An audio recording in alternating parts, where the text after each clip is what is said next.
Well, I have 4 words for you. Revenge of the nerds. Looks like we are going to take over the last bastion, sports. We have taken over every other field. I'm very excited about the next session. May I request all of you to take a seat, please? So, I recently read a book where they talked about how busy our brains are. So, for example, if you are crossing a busy street in New York City, apparently 11 million sensory inputs are being bombarded at the brain at the same time. 11 million. I think 10 million probably comes from that hot dog stand. Right? I think the visuals, the smells, the senses and everything, right? How does our brain process through all of that and make sure that I need to pay attention to that yellow cab that is trying to come and hit me? Because that's the most important thing, not the smell of the hot dog. It's a complex science. The most important thing to be here is be aware, and the brain, in a sense, figures it out. But when you're not crossing a street, when there is no yellow cab coming your way, when you are sitting in a room, in a meeting, how do we understand what are the important things being said? In our relationships, how do we understand how to be present, how to be aware? So as an exec team, we have been trying to be more aware and give mindfulness a serious try. Last time we tried, it almost worked. We made everyone sit on the floor on cushion. That part didn't work, but otherwise, it really did work. So what we are going to do now, 2 things. One, everyone please find a seat. Second, close the doors. We're going to introduce our next speaker. Her name is Vanessa Loder. Talk about econ majors from grade schools. Columbia grad. MBA from Stanford. Investment banking in Wall Street. Then decided to do something completely different. I will let her explain her life story. It is an amazing story. We are very excited to welcome and hope all of you will switch off your cell phones or put it in silent, complete silent. And if you tweet this photo, that means you're not meditating, so we'll know. Right? So thank you so much. Vanessa?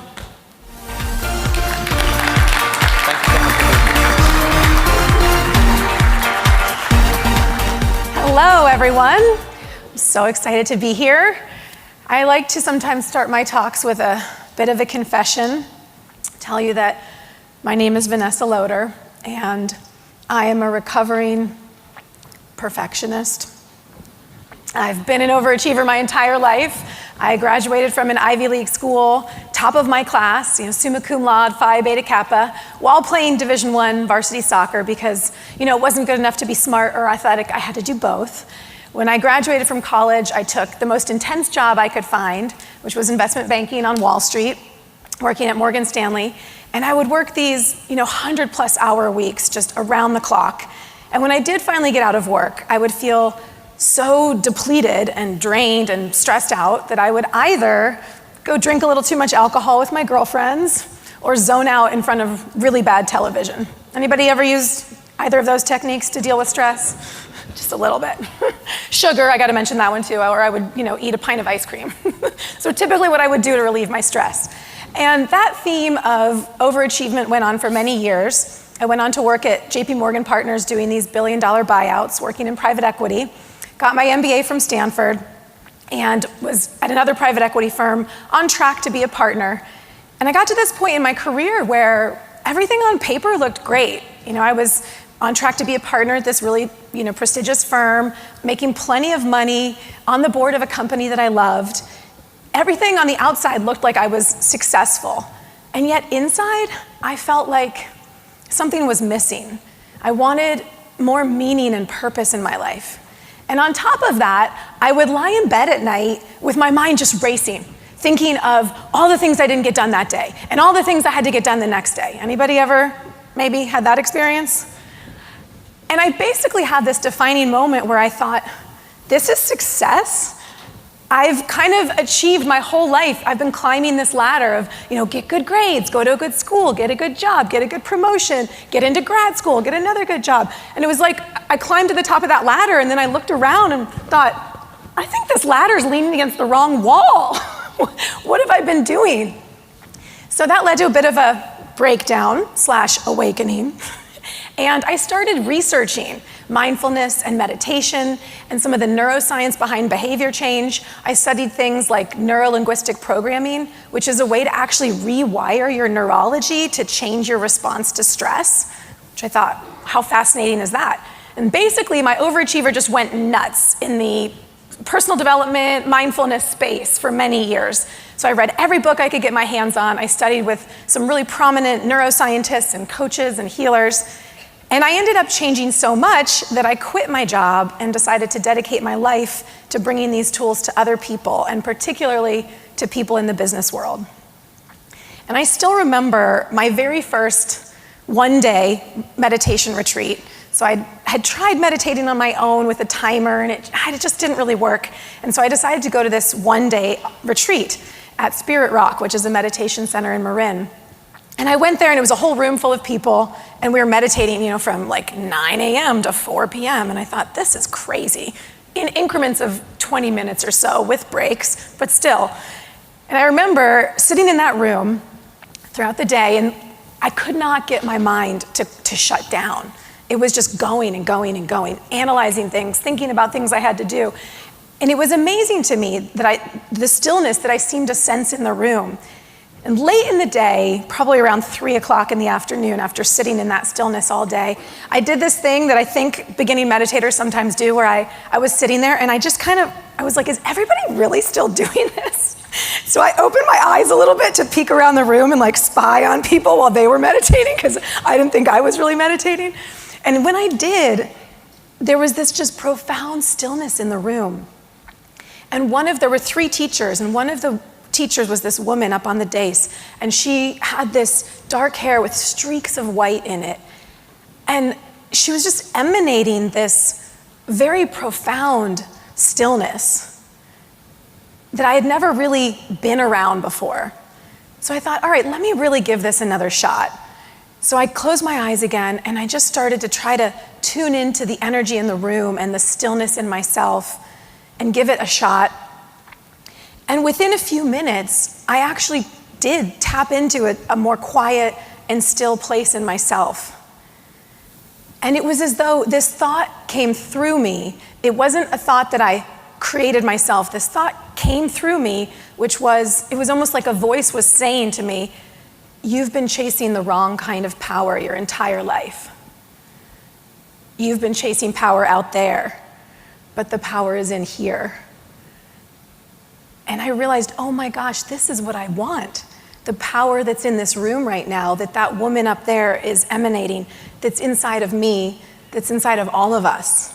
That's what I'm really interested in.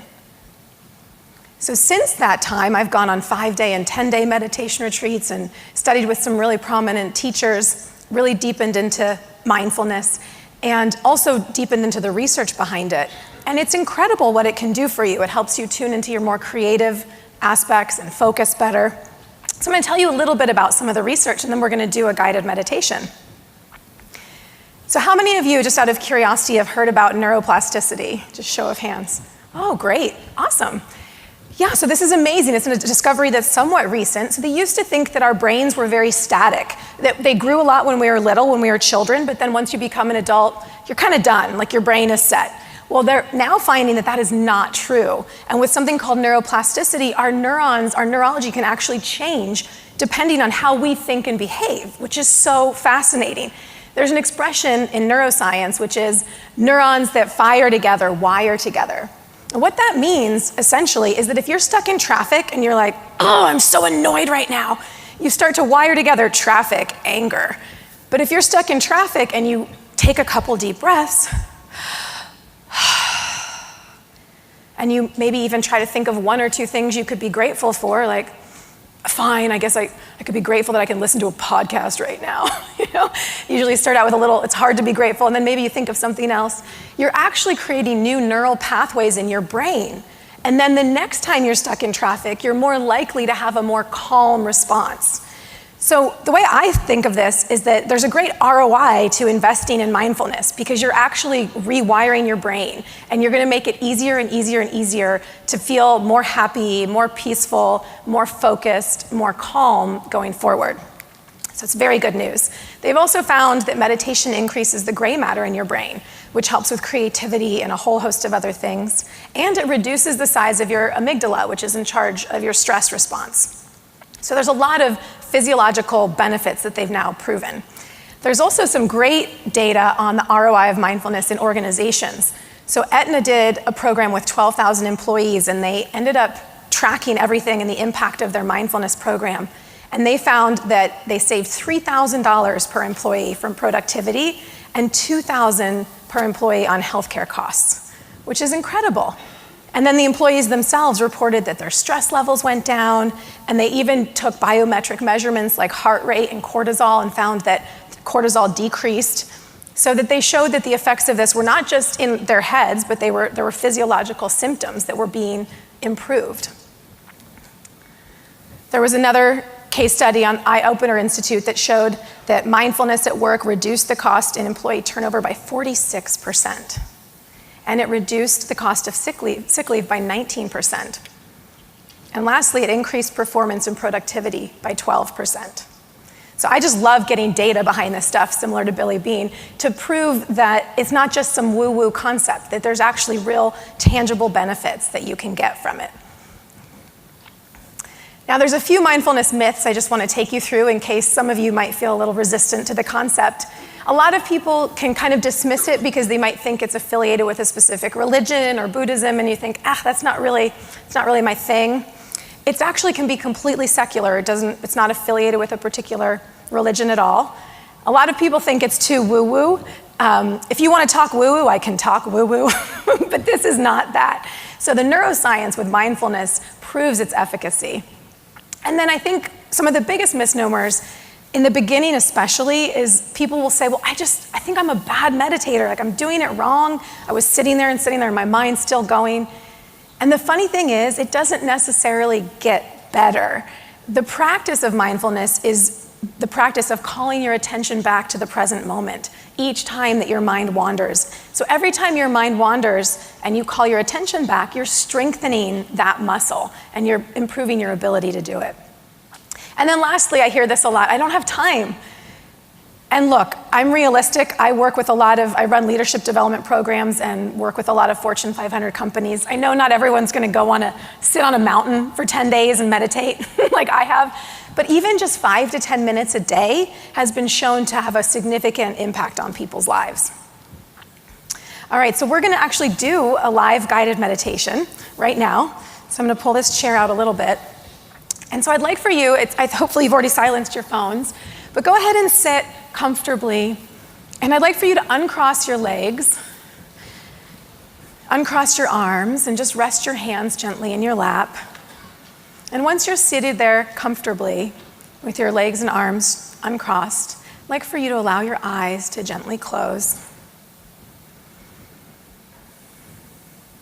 And just start off by tuning in to the sounds inside the room and outside the room.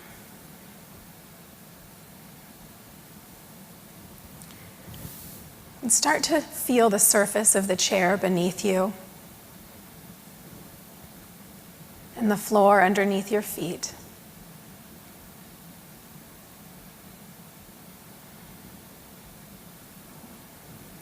Starting to tune into all the little places where your body is touching the surface of the chair beneath you.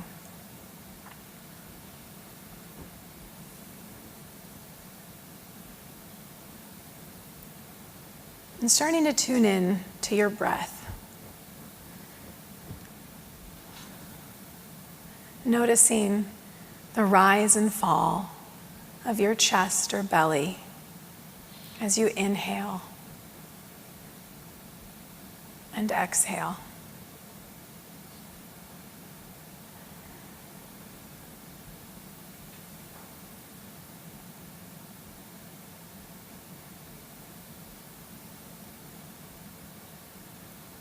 See if you can follow your breath through its entire cycle as you inhale and exhale.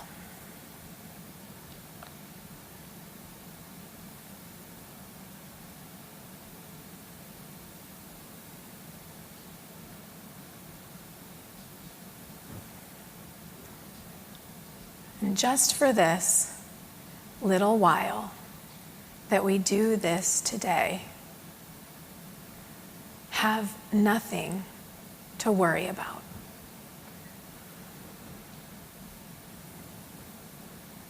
So, enjoy the way that feels to have nothing to worry about.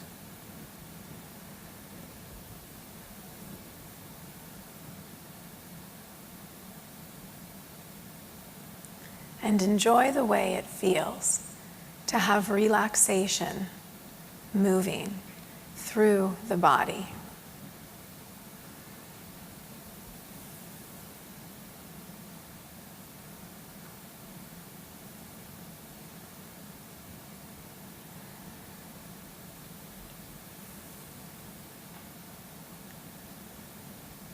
This is a luxury that very few people allow themselves. To take a few minutes out of your busy day to just relax.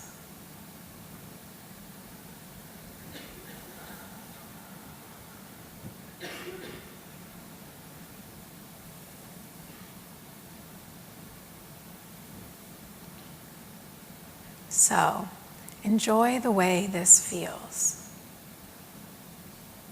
To have nothing to worry about. And to just relax.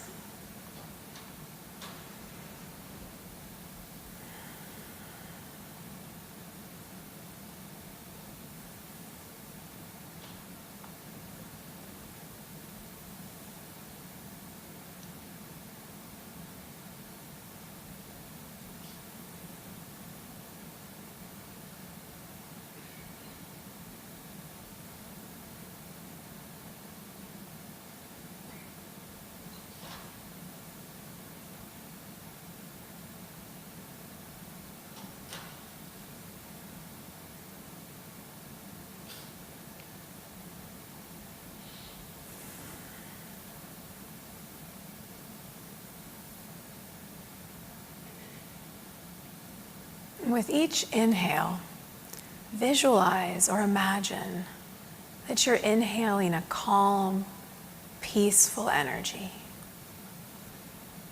It's filling your entire body.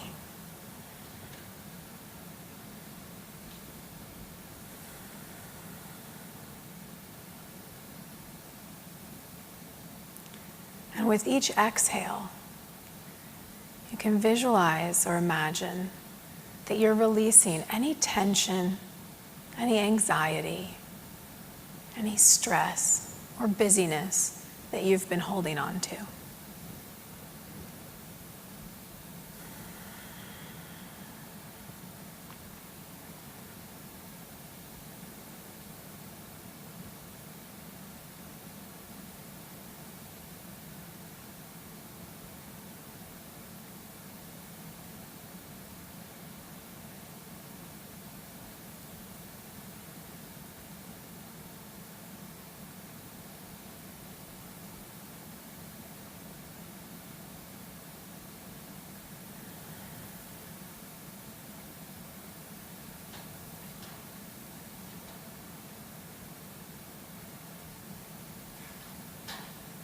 As the mind wanders, simply calling it back to your breath, noticing the rise and fall of your chest or belly, feeling the cool air through your nostrils. And with each inhale, imagining that you're inhaling a calm, peaceful energy. And with each exhale, releasing any tension, any anxiety that you've been holding on to.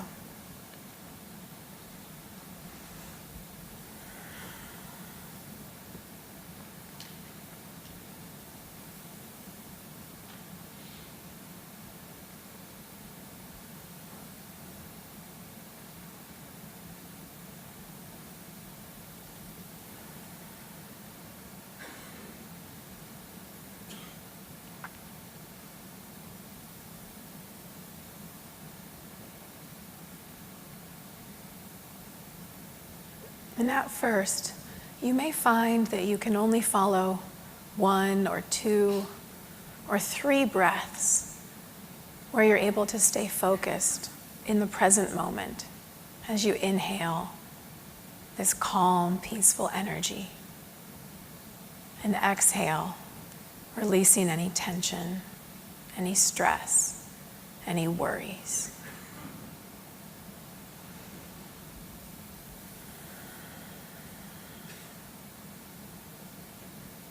And that's okay. Each time that you notice your attention wandering, simply hit the reset button. Just like Billy Beane said they do at the end of the baseball season, where you get to start over, start from scratch.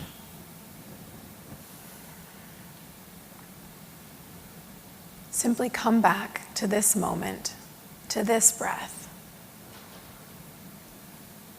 As you inhale this calm, peaceful energy. Exhale, release any tension or anxiety.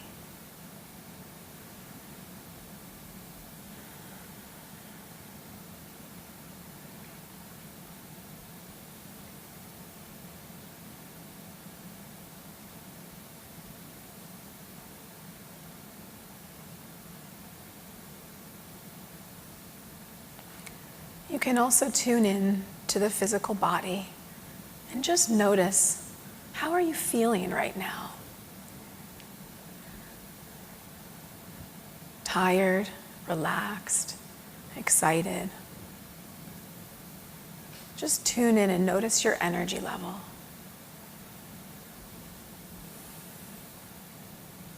And if you feel any tension or any tightness in the physical body, you can simply send a little bit of extra breath to that area. As you inhale this calm, peaceful energy. Exhale and release any tension, any stress.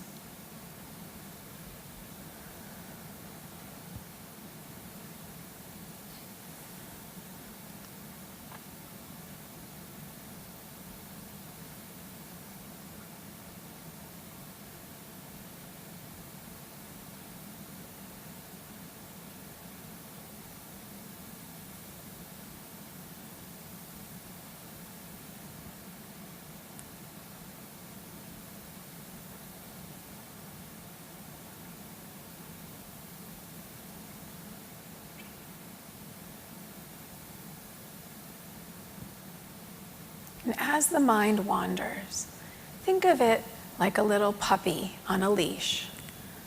The puppy might be excited to go explore, go smell a tree.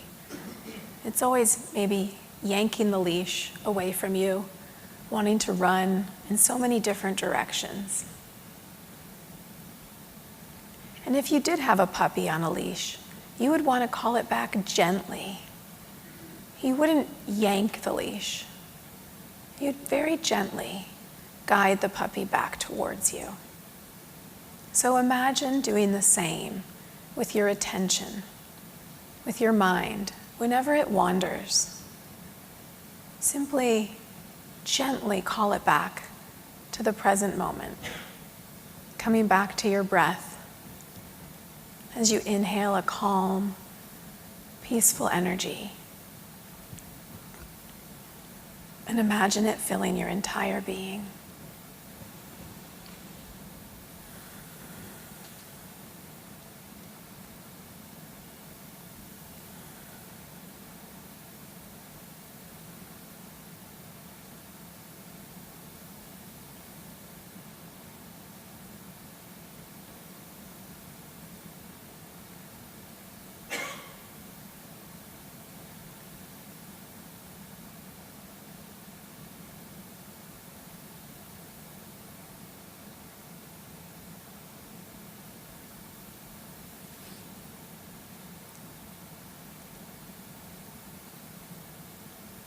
Whenever your attention wanders, gently calling it back, just like you would with a puppy.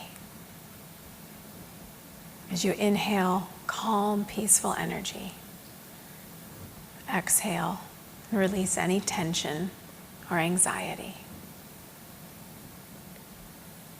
And as you do this, as you inhale this calm, peaceful energy, you may even see or imagine or sense a color or colors associated with it.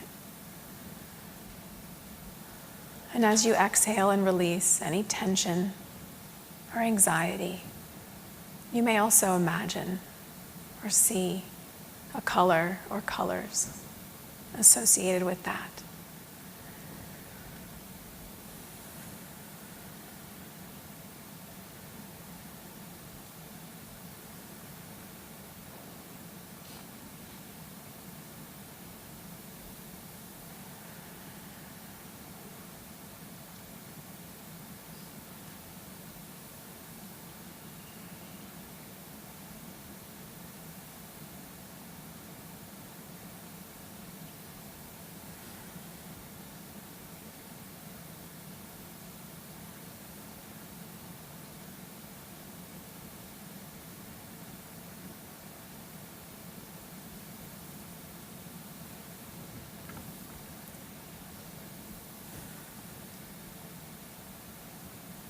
Whenever you notice a thought that you're having, come back to your breath, to the inhale, the rise and fall of your chest or belly.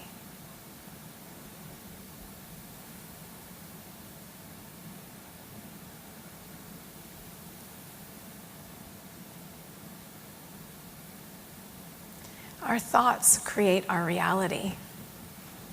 You can spend some of this time cultivating the kind of thoughts and energy you would like to create and have in your life. You can do that by practicing gratitude.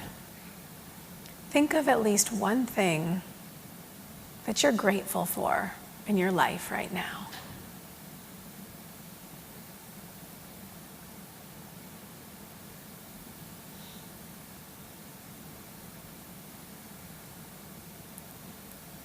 And as you imagine this thing that you're grateful for, see if you can be as specific as possible. So it can be good to imagine or visualize, maybe you thought of a loved one, thought that you're grateful for that person. But then if you can be even more specific, is there something funny that they said or that they did that you can imagine that you're grateful for?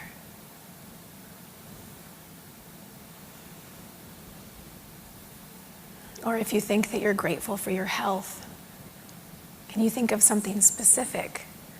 Like, oh, I'm grateful for my legs that help me run so fast, or that carry me from one place to another. So think of one thing that you're grateful for now. And be as specific as possible.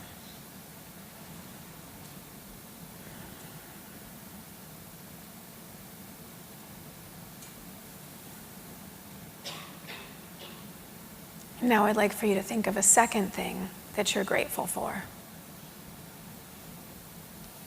in your life overall.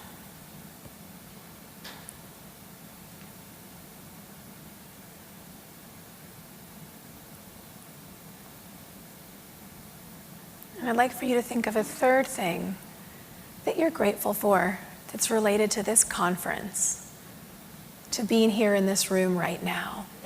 Maybe one thing that you've experienced at this conference so far. One positive interaction you had with someone, or maybe a new insight that came to you. A good conversation you had. Think of one thing you're grateful for from being here, being part of this event today.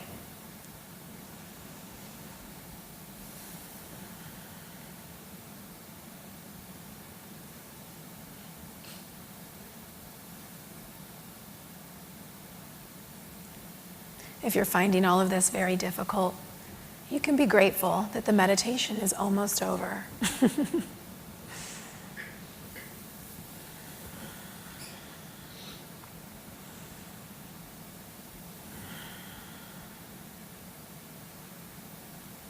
And still following the breath, inhaling that calm, peaceful energy.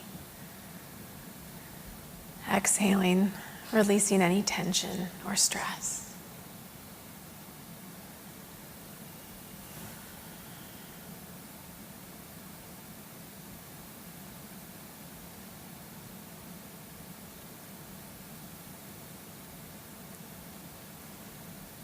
And as your attention wanders, gently guiding it back as you would a puppy.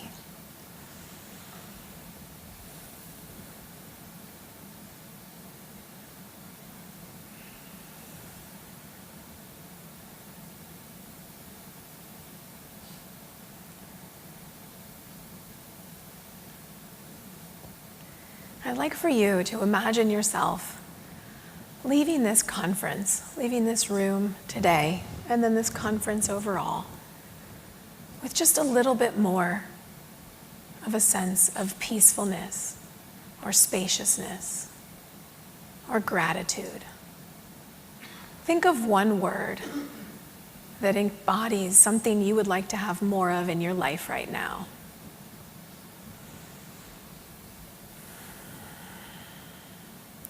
Whatever word has come to you, I'd like for you to imagine that word all around you. And I will use my word as an example. And you'll take your word and just replace it with mine. So visualize or imagine 5 feet in front of you, trust. So trust is my word, and you'll replace it with whatever word came to you. 5 feet behind you, trust. 5 feet to your left, trust. 5 feet to your right, trust. 5 feet above you, trust. 5 feet beneath you, through the floor, trust. And see yourself, imagine yourself walking out of this room today in a bubble of that word, whatever it is that you'd like to call more of into your life right now. See yourself later on this week or this weekend going about your life. Maybe you're just in the grocery store, walking down the aisle, surrounded in a bubble of that word. At your desk, back at work, surrounded in a bubble of that word. 5 feet in every direction. Going to sleep at night, falling asleep easily, surrounded in a bubble of that word.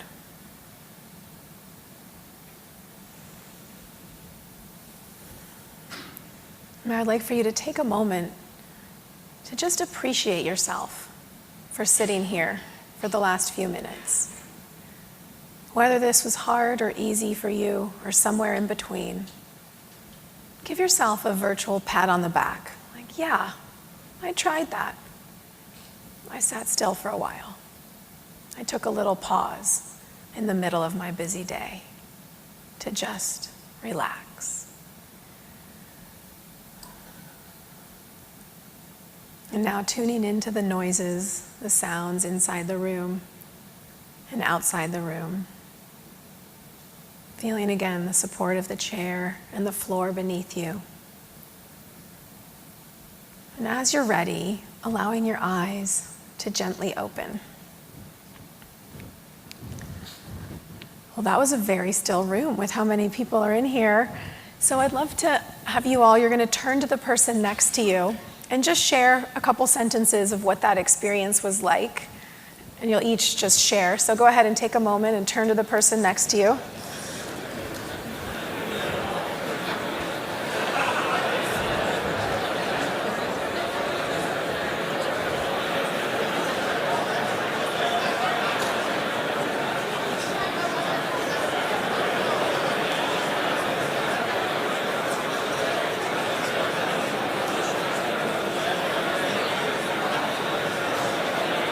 And switch if you haven't already switched.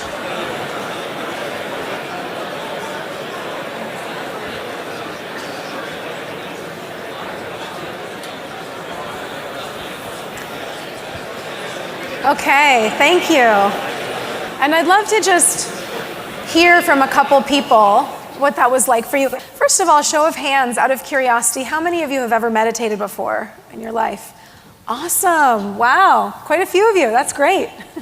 I once did this at a big biotech conference in Boston. It was, I think, maybe twice the size of this room, and not a single hand went up. So you all are well ahead of the curve. So I'd love to hear from a few of you. What was that like? You can raise your hand and we have a microphone that's moving around the room. Was it hard? Was it easy? Did time go slow? Yes, there's one down there. Joyful. Awesome, thank you. Anyone else? Yes. Refreshing. Ah, oh, yay. Anybody else? Great question. It was about a little more than 17 minutes. How long did it feel to people? Shorter. Show of hands, how many people thought it was shorter? Wow. How many people thought it was longer? Okay. Excellent. Yeah, so time can have a funny sense when we're meditating. And I like to explain mindfulness, and actually before I go into the equation, I want to tell you a story about mindfulness and meditation that I think, to me, encapsulates how life-changing it can be. And this story was told to me by Jack Kornfield, who is one of the founders of Spirit Rock, a meditation center in Marin. And they were doing an 8-week course with veterans who'd come back from the war, teaching them mindfulness. This one gentleman had been strongly recommended to take the course because he had anger management issues. And he was about 6 weeks into the 8-week class, mindfulness course, when he was at the grocery store one night, and he was in a real hurry. It was around 5 or 6 o'clock. He was hungry, he was cranky, he had a whole cart full of groceries. He was pushing through the line. And he got to line to check out, and in front of him in line was this woman in her 70s with a little baby. And he was in a real hurry, and she just had a single can of soup. And he was thinking, why isn't she in the express lane? That's what the express lane is for. I have a lot of groceries. I have a whole cart of groceries. I'm hungry. I'm in a hurry. She should be over there. And it was really triggering his rule follower. He was getting so annoyed. And then at one point, and the checkout clerk was like gooing and gawing over the baby, like, oh, what a cute baby. And he was like, oh, you've got to be kidding me. I'm so in a hurry. I have places to go, people to see. And then at one point, the woman even handed the baby to the checkout clerk. And she was like holding the baby. And he had like smoke coming out of his ears. Like, I'm so frustrated right now. I'm in a hurry. This is like really annoying right now. And in that moment when he was just in rage, he had this split second where he remembered his mindfulness training. And all he did is he went, oh, anger. And he took 2 deep breaths. He went,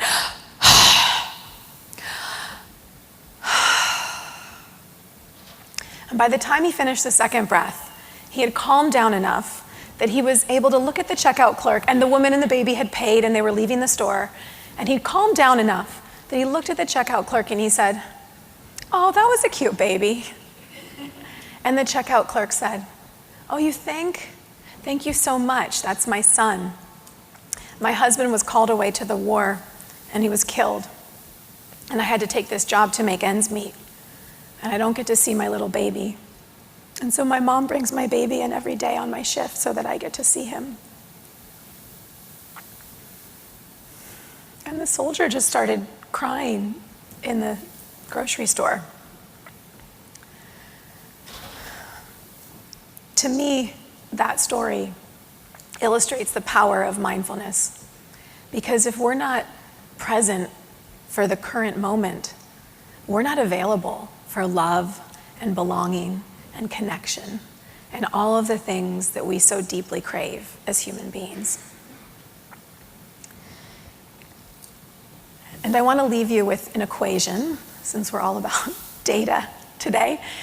But I really have found this to be life-changing. It's E plus R equals O, and I got this from Jack Canfield. And I consider it an equation to support mindfulness. What it stands for is the events in our life plus our response or our reaction to those events is what creates our outcome. So if you think of that soldier in the grocery store, we often don't have control over the events in our life. You know, there's a long line to check out at the grocery store. You're stuck in traffic. You don't get promoted. Something happens that frustrates you at work or at home. And you might not have control over that event. But what you do have control over is the R, the response or the reaction that you have to that event. And based on your response, you can have a completely different outcome.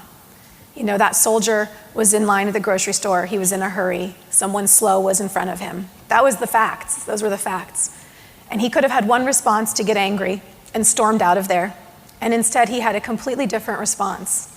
And because of that, he had a wildly different outcome.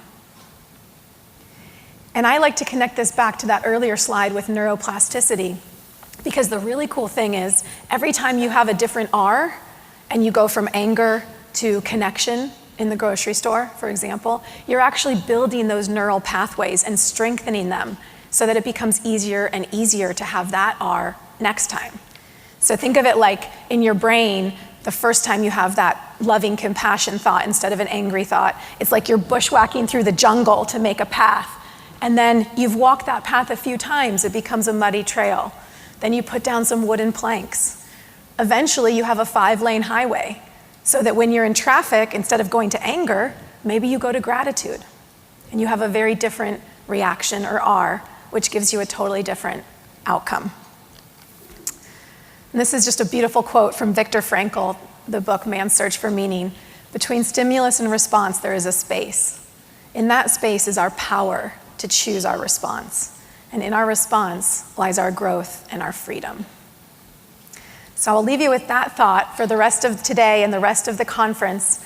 I hope that whenever you have an R that maybe isn't one that you feel like is in your highest good, you take a couple deep breaths and try to have a different response or reaction so that you can have a completely different outcome. And if you'd like to bring more mindfulness into your daily life, I have a free meditation challenge that's designed for busy people because it's just 5 minutes a day. So you're welcome to sign up for that if you want to have guided meditations delivered to you every day. I know when I was first trying to meditate, I found it really hard to sit in silence, and having a guided voice really helped me. So I want to thank you all for being with me here today, practicing mindfulness, and I hope you think of that soldier next time you're in the grocery store, you're having a frustrated experience. You take a couple deep breaths and you have a different response so that you can have a completely different outcome in your life. So thank you very much.